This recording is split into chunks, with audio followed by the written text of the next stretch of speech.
Hi everyone, Dr. Bala here. Welcome to Inspiration with Dr. Bala. It's been a while and I'm glad and excited to be here today again. And interestingly, today I have with me a very special guest after a while. And I usually bring people here who inspire me and people who I think their stories a story that the world need to hear. People who young people who have so much to offer the world, and sometimes nobody know about them. And I think I was telling somebody I grew up with so much potential, with so much inside of me. And one of the things I realized was that there was poverty of people not telling me how great and how powerful I am. And the few people that told me that, it kind of motivated me. And I told myself, when I get there, I am going to be one of those who are going to motivate people. Well, I am the guy from between the rubber trees there in Firestone with a dream of becoming a doctor. Yeah, I am a medical doctor. And so I'm here with another young, beautiful Liberian lady who has so much to offer. And I think it's great having her here today. Her name is Ruphine Manaweh Ham. I hope I pronounced that middle name very well. But it sounds to be a name from Grand Bassa, right? Just a Grand Bassa or River says, but yes, some Bassa name. So it's great and exciting to have with me Ruphine here. And Ruphine, you're welcome. Hello, Great. thank you. Welcome, Ruphine. And it's really great having you here with me today on Inspiration with Dr. Bar. Thank you. So I was just, introducing you and I'm saying, a young, beautiful, amazing, emerging, prolific public speaker. The first time I heard this voice, it was one of the programs, Librarian Student Union Zoom program, and the president actually, I was tired that evening, but he sent me a message that, can you join the program? And when I joined, it was interesting student program, and then I heard this female voice. I was actually with my daughter, and I was like, wow, she have a voice. Like, who is this girl? Who is she? And later on, I got to know Ruphine. I've heard her a couple of times speak, and I was like, wow. And I think she has so much inside of her that the world is waiting for. And so I'm glad to have you here today to just, share with me your experience, your journey on public speaking. And it's great having you. But who is Ruphine Manaweh Harmon?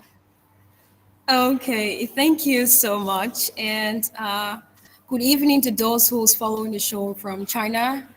Good afternoon to those who's following from Liberia. And hello to everyone around the world who is following via our online platforms. It is indeed a pleasure being here. I'm so glad and thank you so much, Dr. Bala, for hosting me here. I am Rufin Manawe Haman, a Liberian, currently residing in the People's Republic of China. A recent graduate of the Nanjing University of Science and Technology, majoring international economics and trade. I'm also the brand ambassador for the brand Natural Growth, a brand that is owned by a Liberian entrepreneur, Kabedi Tanu. High five to you, girl. And I'm also a young lady who is passionate about making an impact or paying back to society. Thank you. Wow. Thank you, Ruthie. The couple of things I will be asking you to tell me today, and I would like for other young Liberians and other young Africans to hear. But before we go to that, I know you have your YouTube channel and you post inspirational, motivational content. And Yes. listening to one of those motivational content that you posted, I would want to play that. Actually, at the end, you ask a question, and maybe that question will play a part in our discussion today. And so we're gonna go to that video. It's just 5 6 minutes, and then we want to hear what you say in that video, and then we can revert back to that discussion, to our discussion. Okay. Okay. The perfect time is now. Another example of these kinds of people are friends. our friendship journey. There are few of our friends who aren't meant to continue life journey with us. Now let's pay attention to the two key words here: few and friends. So diving deeper, I like to give a more practical example on something that we can all understand. So take for instance, I'm a young girl in high school. I have this group of friends, five beautiful ladies, including myself. So we are all in the same school, we all have the same classes, we all have the same teachers, and we always do our homework together.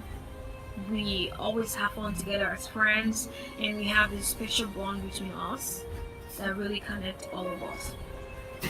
So after several years in high school, we are now at the point of choosing our career paths. We are now applying to different universities and different areas of specializations. So I decided to go into the fashion industry, specializing in marketing. Two of my friends also decided to go into the fashion industry as well, but different area of specialization. The other two girls are totally not into fashion, so they both choose another field study. We have now gotten admitted at our prestigious universities, and we are now uni babe.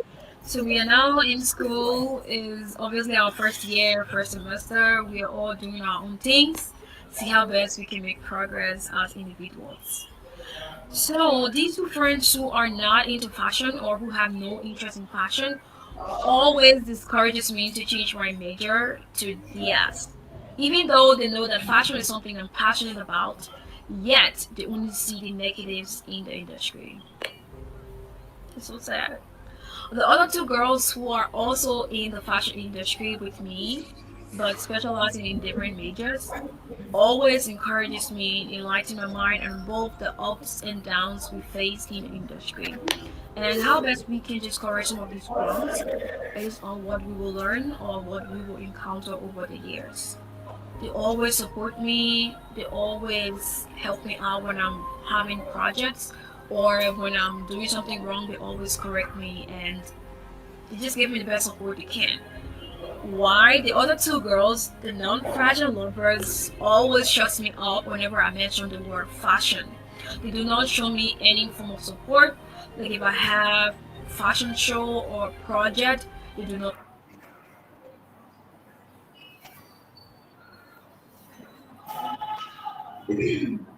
call me or text me or just tell your friend, girl, you would do good. I got your back. They do not. Now I've reached a point where I believe that they are not the kind of friends that I need at this level of my life. My heart keeps telling me that with these kind of friends around, the possibility of fulfilling my full potentials are slim. I want to make a decision to stay away from these two girls, non-fashion lovers. It's very, very hard to make. I'm in a big dilemma. Should I manage and flow with them, or should I stay away? Despite the situation, I don't want my girls to feel bad or think of me as an awful friend. My mind keeps reflecting on the memories of our high school days. The fun, helping each other do homework, girls outing, and so on. At this point, I'm so confused, and I come to you for help. You who is watching, I need your help. But as helpless as I am, I need your honest opinion to make my final decision on which of these friends or which of these group of friends I should prioritize and why. Remember that I'm helpless, and anything you say to me at this point, I'm going to do it because I'm confused. So pay attention to that.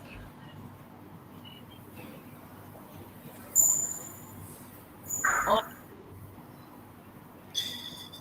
So thank you, Ruphine, and that was really interesting. The points you gave in that video, especially your friends, right? The value to you, they are very important. But this is critical point in decision making, right? As to can I stay flow with this group of friends, shooting out what is it?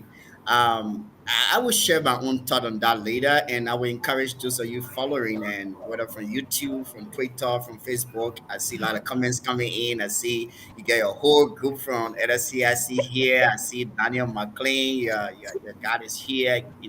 Giving you Tiayo. Of course, the CEO herself is right there. Gabby Ishtano. She's there pushing you to the wall. I see Andy Moore. I see Presley Shalom. That should be President we said. And I see your girl Catherine is there, and everyone there, giving you chayos. Yes, but that's very interesting. I want to say you can also see your view about what she has in that video. How can she go along keeping those friends, or whether she should get rid of them? That's very critical. But before answering that question later, Ruphine, I want to know. Of course, you just said that in your video, but what has been some of your greatest challenge in pursuing it? Specifically today, talking about your public speaking career. You're just talking about fashion design stuff. I know when you choose your career path, there are a lot of challenge. Sometimes even from family background, the kind of person to date, who to marry, and even where to live, right? The kind of friends to roll with, Yes. and how many children to have, and whether to have children or not. All those things come. They are all challenges. But specifically talking about your public speaking career, what has been some of your greater challenge so far? Okay, so generally, I have had three major challenges. And the first one has to do with the lack of confidence and fear. As some of you may know, public speaking is a skill that is very, very daunting. So, one of the ways I have used to overcome that particular challenge is by practicing, practicing, and practicing. I normally just sit down a normal day when no one else is around, go to my mirror and try to ask myself some questions and just look at myself in the mirror, answer those questions. That's one of the ways that I have been practicing and overcoming my fear in public speaking. And my second challenge has to do with the fact that I talk so fast. So on a normal regular day, I talk very, very fast. And The sometimes when I'm regular talking, Liberian way, right? Liberians, I think Liberians we speak really fast, right? And let me just come in there. I okay. personally, I am a preacher, and Mm, so when I came to China, I have to preach in an international church. You can imagine few Liberians. In fact, one of my first fellowship, I was the only Liberian, so mm, I have to. Okay, I told myself accent that's something else, right? I should just speak good English. So I'm a yeah, Liberian. I'm proud of my Liberian accent. I should just speak clear and a good English. But then the exactly. speed, I have to manage how I speak, whether fast or somewhere in the middle there and stuff, so people can understand. So I know what you're talking about. Yeah, so as I was saying, I speak very fast. So sometimes when I'm communicating, people are like, Ruphine, please calm down, beg you, please. So, so that has been one of the challenge for me, and one of the ways that I've overcome that particular challenge is to be as normal as I can be, not doing too much, just be myself. Because the essence of communication is you're giving a message, you're sending a message across, and if the audience or the person who you're communicating with or to is not getting the message, that whole communication becomes useless because the message is not going across. So Yeah. I just try to be as normal as I can be when I'm communicating or when I'm having some programs where I have to speak on bigger platforms. And my tear and major challenge has to be has to do with our mindset as few Liberians. There are few Liberians where if you're trying to be a different person, you're trying to do something in a very different way, positive though. They have so many things to say, and if you don't know as a person, if you don't know where you are going, or if you don't know why you're doing what you're doing, you're going to quit. So I've had so many times where people would tell me, "Oh, why are you being so extra? Why are you doing this? What do you want to prove?" Stuff like that. But by the grace of God, I've used all those negatives into a positive way for myself, and I keep telling myself, "Okay, I know what I'm doing is not wrong. I know I'm not hurting anyone. I'm doing something because I have a goal." So I keep pushing myself out there. I keep going to do positive things that I would just advance myself as an individual. And the one last thing I want to say is if you cannot help, please do not harm. Just allow people Mm. to say the abode of life peacefully. That's my word. Yeah. Yeah, Now you're speaking like a doctor. And I think in our medical setting, that's part of our medical ethics. If you can't help, don't harm, right? Make sure you help. But there are times you can't help at all. If you can't help, don't harm, right? please do And not I harm. think Yes. that's yes, that's very key. So, well, I know there will be challenges, but there are also times you have, people who motivate you, right? So, what has Yes. been your greatest motivation? Whether that person or that thing, sometimes it's a situation or even or sometimes a person who really just inspire you. I can tell you for sure. For me, I say that many times. My greatest, motivation came from somebody I have never met in person. The Wow. person I communicated with the person through books, right? I read two of his books, and one of them, gravitated me to what I am today, right? I had no idea initially I was going to be into neurosurgery, but yes, that person is a retired American neurosurgeon. He was the first black American pediatric neurosurgeon, Dr. Benjamin Wow. Casey. He inspired me so much, and here I am today. I just read Gifted Hands, and it's like I talked to Dr. Casey, right? Wow. And yes. So, who has been your greatest, motivation? You want to hear? Oh, so for motivation, the first place that I take my motivation from is God. Because personally, I know that I'm not just an average girl or young girl. I know that I'm not just a regular, let me say, a regular young girl. I know I'm called into greatness. So great people have so many challenges. So whenever I'm going through ups and downs, I just know within myself that Lord, you've called me into greatness, and I know I'm a good person. So that's the first place that I take inspiration from personally. That's where I get my personal motivation from. But I also have individuals that I also look up to for inspirations. Three individuals. I think they're all Liberians. Yeah, the Wow. first person is this particular individual. This individual has really helped me out in speaking properly. Like whenever I make mistakes, this person is always on my back, make sure I speak proper English all times. So that's the first person that have really inspired me. And the second person that has really inspired me is a young lady. She's a powerful friend. She's a sister. She's like even a mother to me, Catherine B. Mergent. I've been knowing her Wow. for quite a And while I now. think she's right here. She's right Yeah, here. She's I just must say this on following. this platform. She is an inspiration to me personally. Because know her from Liberia, I've been knowing her since we were in Young Life organization together. We've been knowing each other for quite a while now. And whenever you need help in anything, you just ask her. She always has something positive to add to your thoughts. She always have a way of making the situation seem so easy and just helping you out the best way she can. She's so knowledgeable about stuff. She's so passionate, and she's very, very much supportive. She's one of the supportive sisters I've ever seen. And thank you so much, Catherine, for being this much inspiration to me. And the third person that I really look up to as an inspiration, for inspiration, is of course our president, Hassan Francis Whitfield. Like I mentioned before about the fight where I talk so fast, Come on, and President. yeah, sorry. Our president emeritus, Hassan Francis Whitfield, he's one of the persons that really inspired me when it comes to delivering speeches, when it comes to talking on public platforms. He really helped me out a lot. Like he always pushed me out of my comfort zone. Even like you said, you saw me on one of the LSUIC platforms. It's because of him that I'm even here today. He always know that, okay, Ruphine, you have this thing in you, he just gives me the tax. He said, okay, I don't care whether you know how to do it or not, but I'm giving this tax and I know that you're able to do it. So he just gave me the tax, leave me with it, and I always gave my best. So I just want to thank him also for being an inspiration to me. These are the three people that really inspired me in my public speaking journey.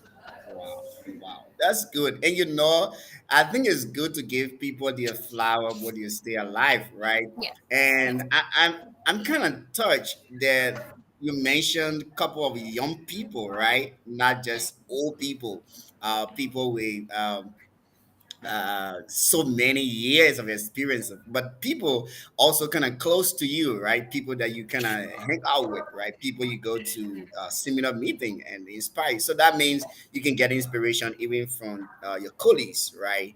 And that's really, really great to know. And I think Catherine is excited to hear that. Yeah. You are pushing because of Paul, and Yeah. and she just said always here for you, and I think consider Wifi is also glad to hear that, that he inspires somebody. That's true. We're glad to do that. So I also want to ask, I know you said that it's somewhere in between there, but what is the maybe there is a specific story behind your passion to public speaking, for public speaking. You want to share that? Yes, please. So one of the greatest passion behind this public speaking career is the fact that I know that I'm called to do this. I'm called to reach out to people. And there are people who you're going to reach out to physically just by the normal way you live your life. They're going to be inspired. Even if you're not doing anything, but then you're just living, they're going to be inspired by that once you're doing the right things. And there are also people that are unreachable. There are people who is very, very far away from me. Like now I'm in China. There are people in Liberia that needs to know certain things. And for the fact that I'm not able to reach out to them personally, or I'm not able to reach out to them physically, I can use my voice and speak on platforms like this to reach out to them. So the overall goal is to just make an impact in society, positive impact. I believe the country that I'm from, Liberia, there are a lot of people who are living in ignorance. And for the fact that God has blessed some of us to travel to this country, China, this country has really opened our eyes to so many great things, so many things that other people in Liberia do not know.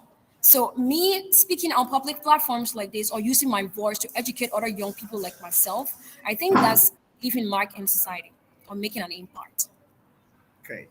So before I go to the last question and in this interview, I want to say something about what you said in that video about your friends. And I know you probably may not want the direct answer, or you have your answer, but there is a lesson in that, right?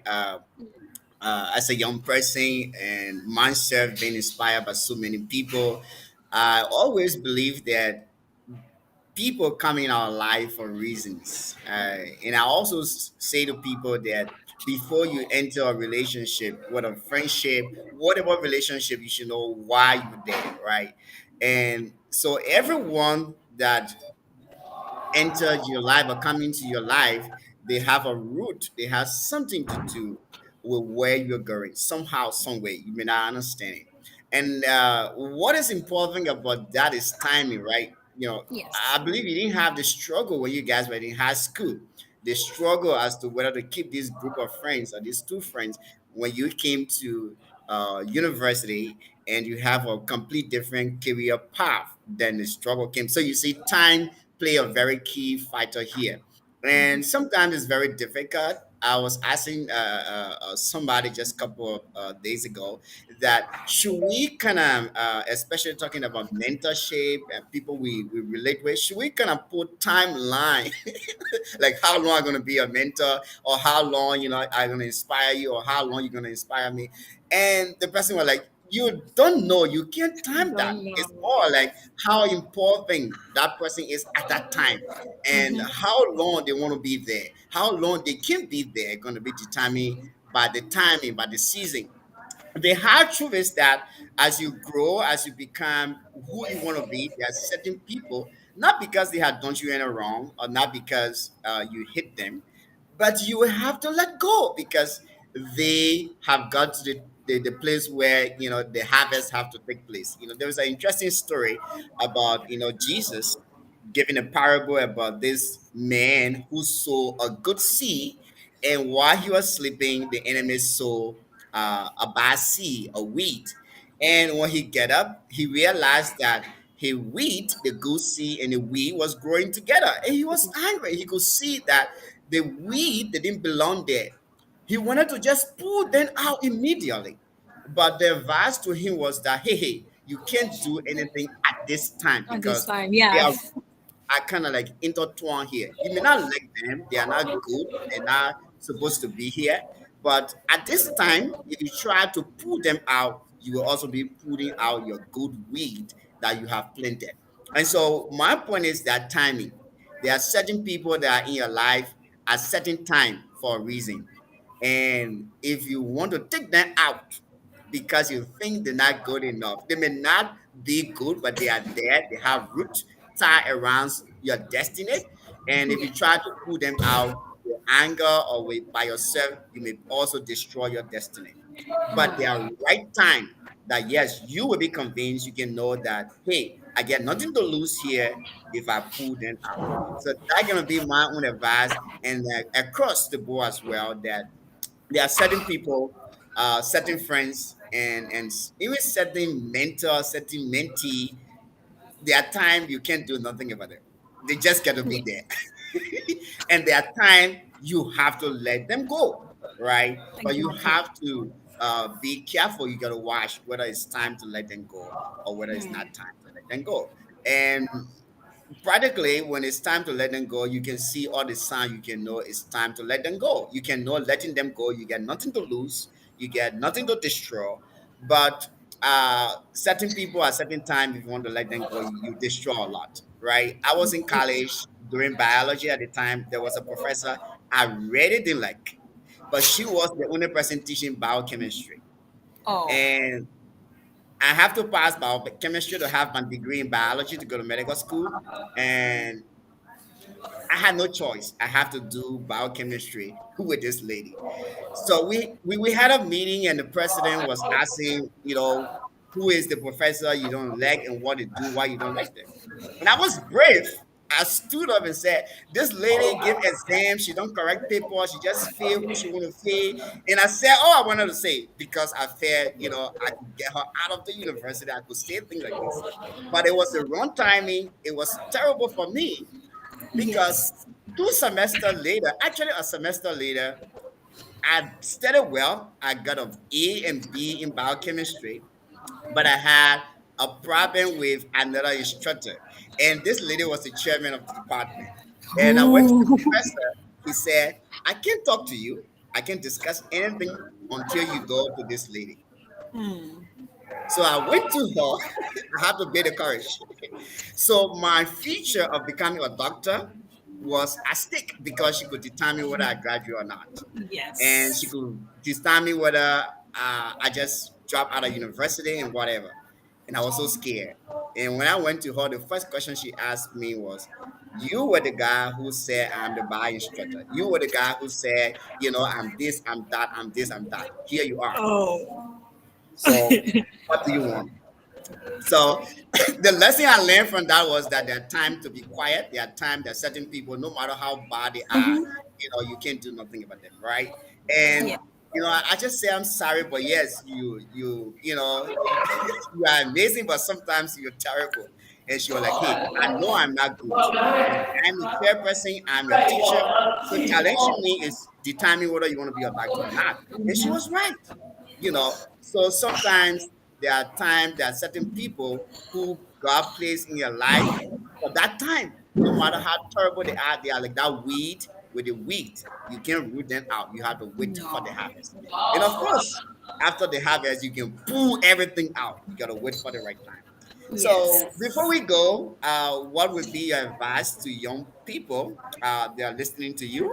What would be your own way of saying what kind of motivation you will give anybody listening to you? What would be your parting statement? Okay, so the first fact that I want to share with all of us, including myself, is to first of all know that life is difficult. Hmm. It is full of ups and downs. But despite the many ups and downs, I'm just encouraging you to keep your eyes on the prize. Do not give up. Even as Martin Luther King Jr. said, if you cannot fly, run. If you cannot run, walk. If you cannot walk, crawl. Hmm. The point is just keep moving. Do not give up. Because if you give up, you're not going to get there. It's not the solution, it's not going to solve any single problem. So I'm encouraging all of us to keep fighting, Liberia to the world, we have to keep doing our best to get ourselves out there. And secondly, it's time that we young people leave our comfort zones. There are times where we feel so reluctant. We just want to keep to one part. And, the same captain person I'm talking about, she sent a post in a group, in one of our groups that we have. And that post really touched me personally. I had to reach out to her and I was telling her, sis, I'm so very much touched by this post. It also encouraged us to like step outside of the box, to not stick to this particular part, and the world is changing. We have to evolve with the world. You cannot be there with this Oli Magoli mindset and keep moving on with the Oli Magoli mentality. We have to evolve with the world. So I'm encouraging all of us to step outside of our comfort zones, to keep doing our best. Challenges are obviously going to be there, but then the fact is just keep pushing towards positivity. Just keep going, keep going, keep going. Even if you don't know where you're going, once you have that positive mindset, God is going to send people Sorry. along the way to help you out. So just keep Yeah, doing your so best, and God is before going we to do it. go, I believe you are also the ambassador of Natural Hair Growth. I hosted the CEO of Natural Hair Growth here before. I'm also inspired by what you do. Another great person in our Liberian community. You are the ambassador for that brand. What do you want to say? I know you want to say something about that. Oh yes, of course. I cannot leave this platform without mentioning natural growth. So to our audience, we just want to first of all say thank you for the love and support. The support has been so very much massive. We really do appreciate. However, we're still appealing to you to please keep the support rolling. This is Liberia to the world, and we cannot do it alone. As you see, I'm rocking. I don't know what you guys can see, but I'm wearing my t-shirts. So we have all of our products, they're in stock. We have t-shirts, we have bonnets, we have even our kids collections out, and we are trying to also ship our products from China here to Liberia. So we are urging all of you to please continue supporting natural growth so that our sisters' vision can come to life. Natural growth to the world. Thank you. So thank you so much, Ruphine, Manaweh, Harmon. It was great having you on Inspiration with Dr. Bala. And I've decided to bring people here who inspire me, and then I will want others to also see why I think they inspire me. And there's so many potential, so many hidden skills and potential there. And I think many times people don't know about them. We want to make sure that they are motivated and the world can know about them, and tell them you can do it. Keep pushing, keep pushing, keep doing it. Even though I'm a Exactly. doctor, our platform is specifically of International Christian Medical Fellowship. But yes, this particular part, Inspiration with Dr. Bala, is open to any potential person with interesting story that inspire the world. You will be here when you inspire me, because I believe the world need to be inspired. So it was good having you. I want to say keep speaking, like you said, keep moving. If you can walk, you can crawl, but you have to keep going. So great Yes. having you, and I hope to have you another time. Thank you so much. I really do appreciate it. So And to thank you our everybody for audience, the love and support. Thank you so, so much. want to say keep following this month, August. Our medical reality talk show and our different program going to be focusing on mentorship. I'm going to be bringing experts here talking about mentorship, how to find a mentor, how to be a mentor, and all the different things will be coming up. Want to say see you on our next edition of medical reality talk show, and also inspiration with Dr. Bala. We want to say thank you for following, and see you the next time. Bye bye.